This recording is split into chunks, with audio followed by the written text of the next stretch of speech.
안녕하세요. 넓고 얕은 지식부터 깊은 통찰까지 싹 다 긁어모아 전해드리는 수박겉 학기입니다. 오늘 우리가 파헤쳐볼 이야기는 동양고전의 최고봉 사마천의 사기 중에서도 가장 매력적인 콤비 플레이를 보여주는 관한열전입니다. 춘추전국 시대의 슈퍼스타 관중과 안영. 이 두 재상이 보여주는 경세의 지략과 덕의 리더십. 지금 바로 시작합니다. 관한열전이 재밌는 건 관중과 안영이라는 두 사람을 한 묶음으로 엮었다는 점입니다. 사실 이 둘은 100년이나 시차를 두고 활동해서 얼굴 한 번 본 적 없는 사이거든요. 그런데 왜 묶었을까요? 이건 사마천의 고도로 의도된 장치입니다. 관중이 부국 강병을 이룩한 패권의 설계자라면 안영은 불의에 타협하지 않는 국가의 도덕적 양심이었죠. 사마천은 이 둘을 나란히 놓으면서 우리에게 질문을 던집니다. 지도자는 무엇을 해내야 하는가? 그리고 지도자는 어떤 사람이어야 하는가? 이 두 가지 가치를 비교해보는 게 오늘의 감상 포인트입니다. 자, 첫 번째 주인공. 제나라를 춘추시대 최강국으로 만든 남자, 관중의 이야기로 들어갑니다. 관중의 시작은 아주 드라마틱합니다. 원래 그는 제나라 환공의 라이벌을 모시던 적이었어요. 심지어 환공에게 활을 쏘아 암살하려고까지 했던 말 그대로 죽일 놈이었죠. 환공이 왕이 되고 나서 관중은 죽은 목숨이나 다름없었습니다. 그런데 이때 등장한 구세주, 바로 관중의 절친 포수가입니다. 포수가는 환공에게 이렇게 말합니다. 제나라 하나만 다스리려면 저로도 충분하지만 천하의 패자가 되려면 반드시 관중을 쓰셔야 합니다. 자신을 죽이려던 적을 최고의 자리에 앉힌 환공의 결단. 이건 복수와 혈연으로 얼룩졌던 낡은 시대를 끝내고 오직 능력과 실리를 중요시하는 실용주의 정치가 시작됐음을 알리는 혁명적인 사건이었습니다. 재상이 된 관중, 정치를 어떻게 했을까요? 그의 철학은 아주 명쾌합니다. 창고가 가득 차야 예절을 알고 의식이 풍족해야 영욕을 안다. 기가 막힌 명언이죠. 먹고 사는 문제가 해결돼야 도덕도 있고 체면도 있다는 겁니다. 관중은 도덕 군자가 되라고 잔소리하는 대신 시스템을 통해 백성들의 배를 불려주었습니다. 중국 최초의 정치경제학자라고 불릴 만하죠. 구체적으로 어떻게 부자가 되었느냐? 관중은 세금을 쥐어짜는 대신 머리를 썼습니다. 바로 소금과 철의 전매제입니다. 필수품인 소금과 철을 국가가 관리해서 막대한 재정을 확보한 거죠. 그리고 행정조직과 군사조직을 하나로 묶는 오가연병제를 실시해서 효율성을 극대화했습니다. 이렇게 쌓인 돈과 힘으로 제나라는 존왕량이, 즉 주나라 왕실을 받들고 오랑캐를 물리친다는 명분을 내걸고 천하를 호령하게 됩니다. 경제력이 곧 외교력이고 국방력이라는 걸 2000년 전에 이미 꿰뚫어 본 겁니다. 하지만 관중이 혼자 잘나서 성공한 건 아닙니다. 그의 뒤에는 영원한 치트키, 포수가가 있었죠. 관중이 훗날 나를 낳아준 건 부모지만 나를 알아준 건 포수가다라고 고백했을 정도니까요. 관중이 장사해서 이익을 더 챙겨가도 포수가는 제가 가난해서 그래라며 이해해줬고 전쟁터에서 도망쳐도 늙은 어머니 때문이야라며 감싸줬습니다. 단순히 친구의 허물을 덮어준 게 아니라 관중이라는 인물의 진짜 가치와 잠재력을 꿰뚫어 본 것이죠. 그래서 세상 사람들은 관중의 재능보다 사람 볼 줄 아는 포수가의 안목, 즉 지인의 능력을 더 높이 평가하기도 했습니다. 자, 이제 100년 뒤로 넘어가 볼까요? 제2부의 주인공, 제나라의 양심, 안영입니다. 안영은 영공, 장공, 경공까지 무려 3대의 왕을 모시며 40년 넘게 재상을 했습니다. 앞서 본 관중이 화려한 귀족 스타일이었다면 안영은 짠내날 정도로 검소했습니다. 고기 반찬도 잘 안 먹고 첩을 두지 않았죠. 하지만 그의 진짜 무기는 검소함이 아니라 권력 앞에서도 절대 꺾이지 않는 원칙이었습니다. 국가가 위기에 처하면 언제든 목숨을 걸 준비가 되어 있는 그야말로 철의 재상이었죠. 그의 강직함이 폭발한 사건이 있습니다. 권력자 최저가 왕인 장공을 죽이고 정권을 잡았을 때입니다. 다들 무서워서 숨거나 도망칠 때 안영은 제 발로 시신 앞에 찾아가 통곡을 합니다. 사람들이 너도 죽고 싶냐고 말리자 안영은 이렇게 말합니다. 군주가 나라를 위해 죽었다면 나도 따라 죽겠지만 개인적인 원한이나 욕심 때문에 죽었다면 내가 왜 따라 죽는가? 맹목적인 충성이 아니라 올바른 명분과 도리를 따지겠다는 선언. 이게 바로 안영의 클라스입니다.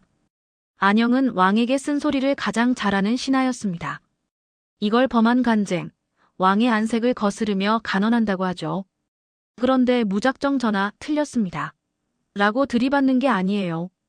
그는 유머와 비유의 달인이었습니다.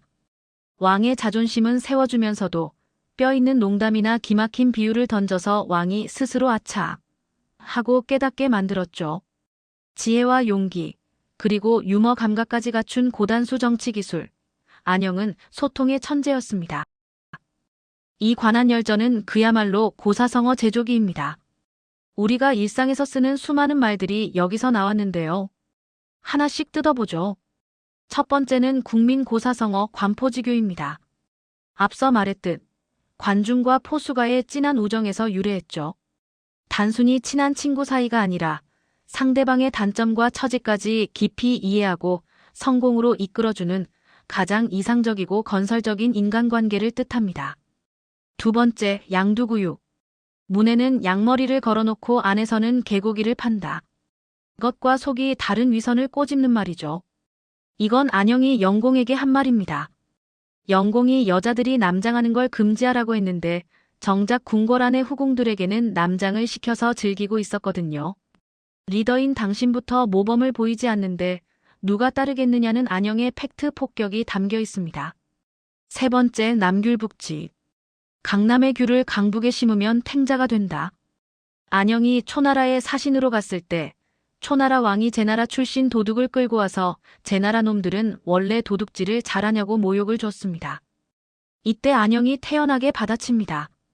제나라에선 선량했던 사람이 초나라에 와서 도둑이 된 걸 보니 초나라 풍토가 안 좋은 모양입니다. 환경의 중요성을 말하는 동시에 나라의 위신을 지킨 통쾌한 외교적 한방이었습니다. 네 번째, 의기양양과 안자지어입니다. 안영의 마부가 자기가 재상의 마부라며 어깨에 힘을 잔뜩 주고 다녔습니다. 그걸 본 마부의 아내가 재상님은 저렇게 겸손한데 당신은 고작 마부 주제에 왜 그리 거만하냐고 호통을 쳤죠. 정신을 차린 마부가 겸손해지자 안영은 그를 높게 평가해 대부 벼슬에 추천했습니다. 남의 위세를 빌려 폼 잡는 호가호위를 경계해야 한다는 교훈을 줍니다. 다섯 번째, 이도살삼사. 두 개의 복숭아로 세 명의 용사를 죽이다. 힘은 센데 교만해서 나라에 위협이 되는 장수 3명이 있었습니다. 안영은 이들에게 복숭아 2개만 달랑 주면서 공이 큰 사람만 먹으라고 했죠. 장수들은 서로 자기 공이 크다고 싸우다가 결국 자존심과 수치심을 못 이겨 셋 다 자결해버립니다. 피 한 방울 안 묻히고 적을 제거하는 고도의 심리전, 무섭도록 차가운 안영의 지략을 보여줍니다. 여섯 번째, 준조절충. 술통과 도마 사이에서 적의 창을 꺾는다. 전쟁터가 아닌 연회장에서 술 한잔 나누며 나누는 외교 담판만으로 적을 제압한다는 뜻입니다. 무력보다 말과 지혜가 더 강할 수 있다는 것. 안영의 외교수를 상징하는 멋진 말이죠. 이제 마지막 4부입니다. 역사가 사마천은 이 두 사람을 어떻게 평가했을까요? 태사공화를 통해 그의 속마음을 들여다보겠습니다. 먼저 관중에 대해서는 현명한 신하라고 인정은 합니다. 하지만 공자의 평가를 빌려와서 그릇이 작다고 살짝 디스도 하죠. 능력은 훌륭하지만 왕도 정치가 아닌 패도 정치에 머물렀다는 아쉬움, 즉 도덕적 완벽함은 부족했다고 본 겁니다. 반면 안영에 대해서는 칭찬 일색입니다. 나아가서는 충성을 다하고 물러나서는 군주의 허물을 기웠다. 능력과 인격, 의로움까지 모두 갖춘 가장 이상적인 신하의 모델로 본 것이죠. 여기서 사마천의 감정이 폭발합니다. 만약 안영이 살아있다면 내가 그의 마부가 되어 채찍을 든다 해도 기쁘고 흠모할 것이다. 천하의 역사가가 남의 마부가 돼도 좋다고 하다니요. 이건 최고의 찬사입니다. 사실 사마천 본인이 왕에게 직언을 하다가 끔찍한 형벌을 당했잖아요. 권력 앞에서도 할 말은 했던 안영에게서 자신의 모습을 보고 또 자신이 지키고 싶었던 용기 있는 충성의 가치를 발견했기 때문일 겁니다. 정리하자면 사마천은 우리에게 위대한 신하, 위대한 리더의 조건을 제시합니다.